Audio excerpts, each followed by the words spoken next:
This is Story Recapped. Today, I'm going to explain an action, horror, mystery, romance, science fiction, and thriller film called Life Force. Spoilers ahead, watch out and take care. Churchill, the combined British and American space shuttle under the leadership of Colonel Tom Carlson, discovers a 150-mile-long spaceship hiding in Halley's Comet Coma. A small team is dispatched to investigate the seemingly organic spaceship. Inside, they find hundreds of withered, bat-like creatures. While the team bags a desiccated creature to take back for investigation, an enormous umbrella-like structure unfolds over Churchill. In the mysterious spaceship, an opening on the wall pours radiant light. Despite his team's fears, Carlson directs them inside the opening, where they find three naked humanoid beings in suspended animation within glass containers. Carlson is oddly drawn to the female creature. The team takes all three humanoid beings and one of the bat-like creatures. A month into its journey back to Earth, Mission Control loses touch with Churchill. According to their findings, Churchill hasn't adjusted their course since after they left the comet. A rescue mission is dispatched to find out what occurred on board. To their surprise, Churchill has been completely devastated by fire, including the crew. The only thing left unscathed are the three cases of the humanoid creatures. The rescue team retrieves tape recordings of the ship for further investigations. All three capsules are transferred to the European Space Research Centre in London, where Dr. Leonard Bukovsky and Professor Hans Fallada watch them. Bukovsky reports that the cases opened on their own during their investigations. The doctors intend to dissect the bodies, but require Fallada's confirmation that the bodies are dead. However, Fallada is uncertain how to determine alien life as dead. That evening, Bukovsky watches the news while monitoring the footage from the operating room, where the female creature is kept. The news reports about Halley's Comet's connection to the incident at the Churchill ship recounted how, in ancient times, the comets were considered harbingers of evil in ancient times. In the operating room, the guard on duty is drawn to the unconscious female creature. He approaches her bed and slowly tries to touch her. The woman suddenly awakens and moves closer to the guard, who's seemingly under her spell. Bukovsky witnesses from the monitor as the female removes the guard's protective helmet. Bukovsky runs to the guard's aid while the space woman kisses the guard. The kiss allows her to drain his life force. Bukovsky rushes to the operating room, but he only finds the guard's burnt corpse. The woman emerges from a corner and approaches Bukovsky, inviting him to use her body. While searching for Bukovsky, Fallada sees the situation from the monitor and rushes to the room with security in tow. There, they find a weak Bukovsky on the floor. The space woman walks around the research center, where three guards corner her. They attempt to capture her, but she easily defeats them. Fallada heads down to the main lobby to capture her, but he's too late. The woman breaks the glass doors and walks out of the facility. Officials arrive at the scene, including Colonel Colin Kane, leader of the investigation. Bukovsky and Fallada immediately escort him to the burnt guard for observation. Colonel Kane interrogates Bukovsky on how the creature overpowered him. Bukovsky confesses that the woman's feminine charms overwhelmed him. Bukovsky reveals that the tapes from Churchill weren't destroyed in the fire, but the files were intentionally erased. An escape pod from Churchill is also missing, implying that someone might have escaped.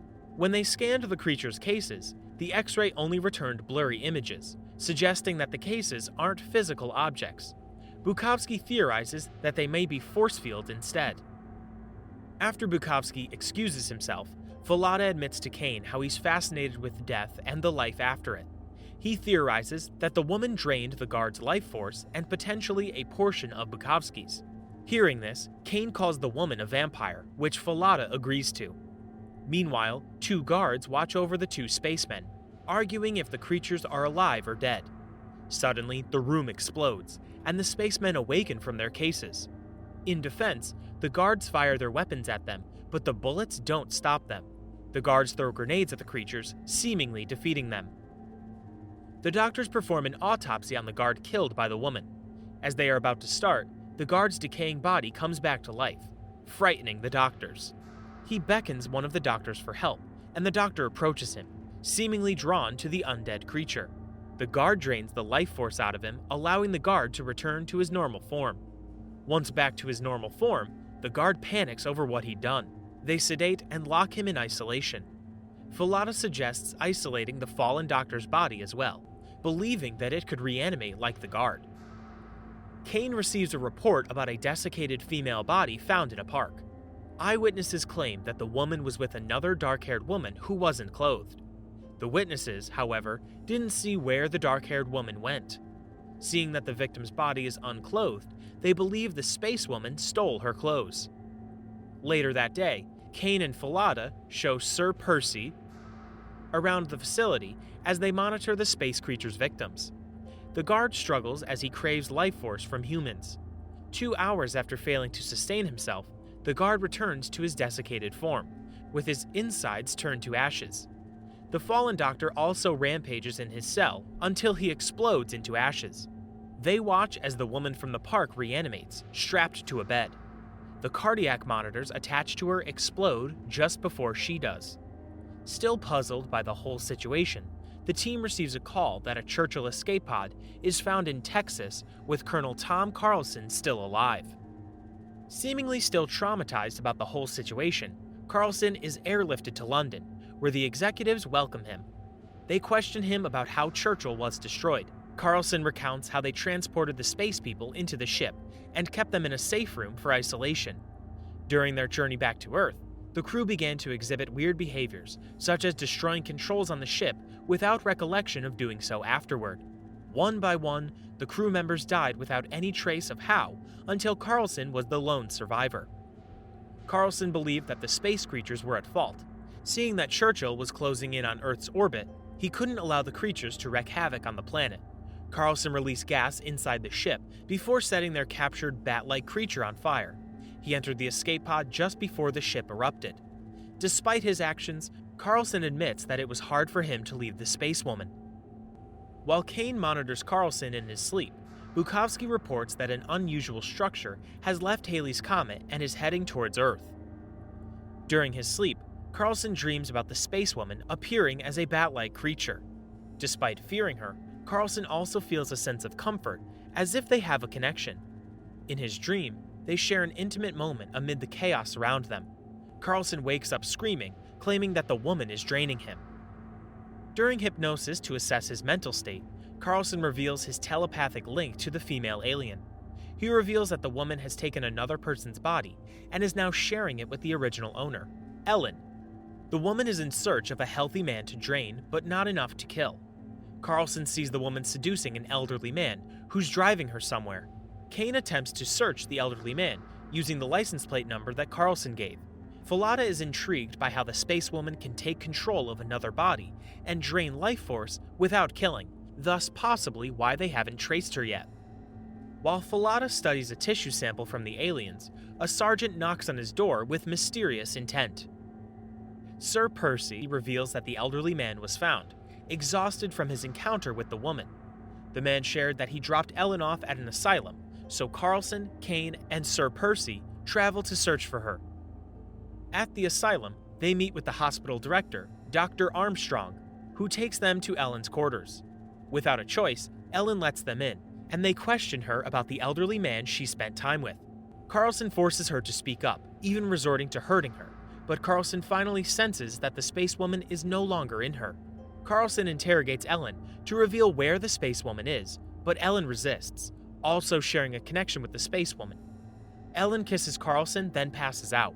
The encounter allows Carlson to identify the new body that the space woman might be inhabiting. With Armstrong's help, they identify the new body belonging to Jeffrey Skies, a patient who's in solitary confinement. Upon Carlson's insistence, they prepare Skies for hypnosis. But instead of Skies, Carlson injects Armstrong with the sedative. Carlson reveals that he read Armstrong's mind and suspects that the space woman is possessing him. Just before injecting Armstrong again, the space woman's voice speaks through him, tempting Carlson. She reveals that she and the spacemen took on their shapes when Carlson and his crew entered. The space woman adapted her form using Carlson's thoughts and learned their language through him. Carlson becomes agitated, begging the woman to let go of his mind. Carlson finds himself unable to resist the woman and kisses her through Armstrong's body. Suddenly, light sparks in the room, and items fly chaotically. Carlson is stuck holding Armstrong's body until Kane injects Armstrong with 2 more sedatives. Once Carlson is free, he announces that they're too late to stop the woman. Kane worries that the woman deliberately led them away from London so she could continue to spread her influence there. This opens the possibility that there are more of the woman's victims in London, who would now be seeking other victims as well. Unfortunately, the encounter led to Percy's accidental death. With an unconscious Armstrong in tow, Carlson and Kane head back to London. They receive a call from Falada, revealing that he killed one of the spacemen in their headquarters by impaling him on a leaded iron sword. The 2 spacemen didn't die in the explosion, but instead took over the bodies of the guards who attacked them. Rather than the heart itself, the vampire's critical area is a few inches below it. He hypothesizes that vampire legends are based on a past encounter by this extraterrestrial vampire race. After the call, blood spews from Armstrong's and Percy's orifices, shocking all passengers. The blood takes the shape of the spacewoman before splattering. Carlson announces that the spacewoman is no longer in Armstrong, but she is in London. Carlson finally confesses that he was so captivated by the spacewoman that he destroyed Churchill's control panel and the tapes. He woke her from the cage, and she took some of his life force while giving him some of hers. When they return to London, a plague has taken hold. Citizens are being taken over and have become rabid vampire alien zombies rampaging through London, causing a wave of violence and terror throughout the metropolis. Carlson and Kane head to the Prime Minister's war room to discuss the matter. However, they discover that the Prime Minister is also infected. Carlson and Kane quickly run back to the helicopter to avoid infected soldiers. The pilot reveals that the city is now under martial law, and their helicopter has been ordered to land at Blackheath, preventing Carlson and Kane from meeting with Falada. Carlson and Kane are apprehended by a military patrol and taken to a quarantine facility outside London's city limits. They convince the authorities to let them return to the city to aid in stopping the contagion. From the soldiers, they learn that the ship from Halley's Comet is parked right above London. Outside, they find a beam of blue light going up to the sky and into the ship. Carlson identifies the blue lights as human souls being collected by the ship. Carlson can feel the woman calling out to him, knowing she wants to retrieve the energy she gave him back in Churchill. Carlson knows that the spacemen will come for them once he finds the woman. Hearing this, Kane begs the military to stop the assault on London. He believes that killing the aliens will end the plague. Before arguing his case, Kane hears that Carlson has escaped into London. Kane takes a car and drives into the chaotic London, despite the military's warnings. Kane heads to the research facility thinking Carlson will be going there, but instead, Carlson is searching for the woman. While distracted with visions of the woman, Carlson's vehicle is attacked by a horde that he narrowly escapes. He drives to St. Paul's Cathedral to confront the spacewoman and finally put the whole fiasco to an end. Inside, Carlson sees multiple drained bodies piled up. At the facility, Kane finds Falada in his office, where the dead spaceman lies. Falada reveals that Bukowski has perished. As Falada speaks, Kane realizes that he has been infected, so he shoots him before retrieving the sword from the spaceman's corpse. Meanwhile, Carlson finds the woman lying on the altar as the central point of the life force being drained from Earth. Carlson looks at her, still in awe, but this time aware of her intentions. The woman persuades Carlson to join her as she ascends into the light, but he remains still. Kane heads to the cathedral, but hordes of infected run after him. Blue lights surround the city, taking the life forces of the victims. Kane arrives at the cathedral and finds the second spaceman standing at the doorway, consuming the life forces from the city. Kane stabs him with the sword and watches him transform into a bat-like creature before disintegrating. Kane retrieves the sword and heads inside. Kane sees Carlson feed the spacewoman with his life force and tries to catch his attention, but it seems ineffective. Carlson finally notices Kane and reaches out for the lead sword. Carlson sacrifices himself by impaling himself and the spacewoman. Wounded, the woman returns to her spacecraft, releasing a flash of blue energy that rips the top off the church building's dome, taking Carlson with her.